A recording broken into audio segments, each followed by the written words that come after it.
70 बंदे नाम लेके हुजूर ने मस्जिद नबी से निकाल दिए। और फलां के बेटे फलां खड़ा हो जा, निकल जा, तू मुनाफिक है। हुजूर ने 70 बंदे निकाल दिए। अब 70 बंदे इकट्ठे गली में निकले तो रश तो पड़ जाता है ना। हजरत उमर फारूक लेट हो गए, जुमे में आ रहे थे। इनको जाते हुए देखा तो उमर फारूक फरमाने लगे जुमा हो गया है। भाई 70 बंदे निकल आए बाहर, जुमा हो गया है। तो एक मुनाफिक कहने लगा था कि नहीं हुजूर ने निकाल दिया। तो अब्दुल्ला बिन अबी सलोल जो इनका सरबराह था ना, वो कहने लगा चुप कर। हजरत उमर से कहने लगा हाँ जी हो गया है। वो भी कहने लगा था नहीं हुआ, हमें निकाल दिया गया। तो ये सरदार बोला, कहने लगा हो गया हो गया। हजरत उमर कहने लगे चलो जुमा हो गया तो जाके अंदर हुजूर की जियारत ही कर लेता हूँ, लेट तो हो ही गया हूँ।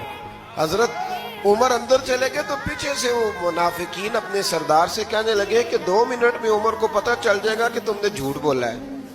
उमर को जाके पता चल जाए। कहने लगा बड़े पागल हो, मैंने तुम्हारी जान बचाई।